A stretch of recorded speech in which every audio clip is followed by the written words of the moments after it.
Health টিপসে আপনাদের সবাইকে স্বাগতম। আমাদের আজকের আলোচনার বিষয় ইসলামের দৃষ্টিতে জেনে নিন কিছু যৌন শক্তি বৃদ্ধিকারী খাদ্য। বিসমিল্লাহির রহমানির রহিম। জেনে নিন কিছু যৌন শক্তি বৃদ্ধিকারী খাদ্য। আবু নাইম কিতাবুত তিব গ্রন্থে লিখেছেন, মাখনের সাথে খেজুর মিশিয়ে খাওয়া রাসূল সাল্লাল্লাহু আলাইহি ওয়াসাল্লামের কাছে খুবই প্রিয় ছিল।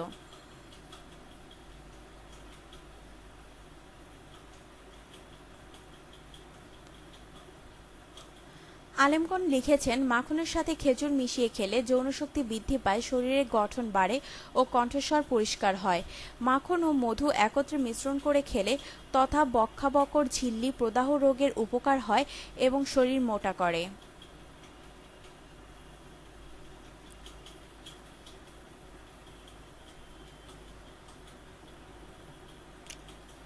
হজরত আবু হুরায়রা রাজিয়াল্লাহু থেকে বর্ণিত যে, নবী করিম সাল্লাল্লাহু আলাইহি একদিন হজরত জিবরাইল আলাইহিসসালামের কাছে নিজের যৌনশক্তির অভিযোগ করলে জিবরাইল আলাইহিসসালাম বললেন, আপনি হারিসা ভক্ষণ করুন, কারণ এতে 40 জন পুরুষের শক্তি রয়েছে। মাজাকুল আরেফিনে হাদিসটি উল্লেখ করে যে, টিকায় লিখা হয়েছে যে হারিসা ভাঙা গম, গোশত, ঘি ও মশলা যোগে পাক করা হয়।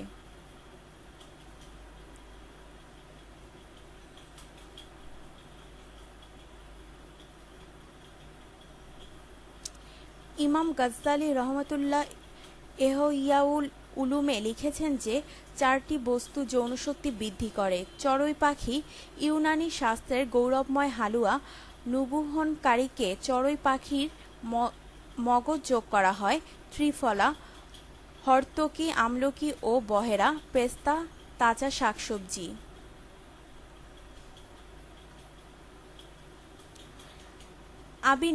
আবু নাইম ইবনে আবদুল্লাহ জাফর কর্তৃক বর্ণিত আছে যে, রাসূলুল্লাহ সাল্লাল্লাহু আলাইহি ওয়াসাল্লাম বলেছেন, সিনার গোশত অন্য সব গোশত হতে উত্তম হয়ে থাকে। আলেমগণ লিখেছেন যে, এর রহস্য হলো এই গোশত যৌন শক্তি বৃদ্ধি পায়। হযরত আলী রাদিয়াল্লাহু বলেন, এক ব্যক্তি রাসূল সাল্লাল্লাহু আলাইহি ওয়াসাল্লামের কাছে এসে অভিযোগ করল যে, আমার ঘরে সন্তানাদি হয় না। এ কথা শুনে রাসূল সাল্লাল্লাহু আলাইহি ওয়াসাল্লাম তাকে ব্যবস্থা দিলেন যে, তুমি ডিম খেতে থাকো।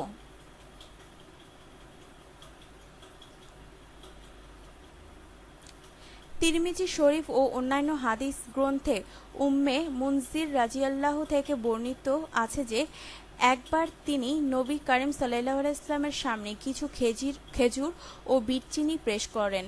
রাসূল সাল্লাল্লাহু আলাইহি ওয়াসাল্লাম উপস্থিত হযরত আলী রাদিয়াল্লাহুকে খেজুর খেতে নিষেধ করেন আর বিট চিনি সম্পর্কে বললেন যে, এর থেকে খাও, এটা তোমার জন্য উপকারী।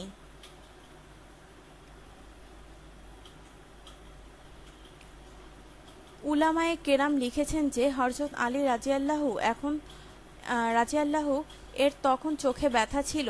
তার চোখের ব্যথা অবস্থায় খেজুর খাওয়া ক্ষতিকর।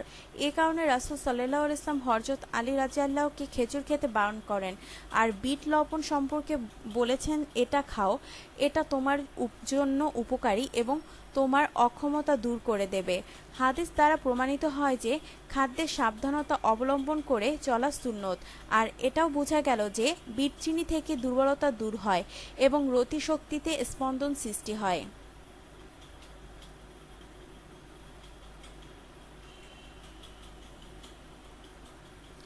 কোনো কোনো বর্ণনায় আছে যে, হযরত আয়েশা রাদিয়াল্লাহু কর্তৃক বর্ণিত আছে যে, রাসূল সাল্লাল্লাহু আলাইহি ওয়াসাল্লাম হাসিস খুব পছন্দ করতেন। হাসিস 3টি উপাদানে তৈরি হয়: খেজুর, মাখন ও জমাট দধি। এ খাদ্য দ্বারা শরীর শক্তিশালী হয় এবং রতিশক্তি বাড়ে। জাইতুন তেল খাওয়া ও মালিশ করা তিল ও খেজুর একত্রে ব্যবহার করা কালোজিরা এবং লুবিয়াও যৌনশক্তি বর্ধক। কালোজিরা এবং রসুনও যৌনশক্তি বৃদ্ধি করে।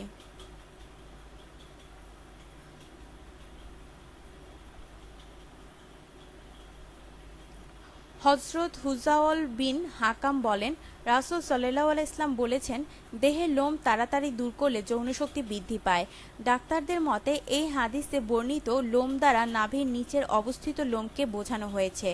আর দাড়ি কাটার বিফল হলো যৌনশক্তির লোপ পাওয়া বা কমে যাওয়া। আল্লাহ তাআলা আমাদেরকে বোঝার এবং আমল করার তৌফিক দান করুন। আমিন।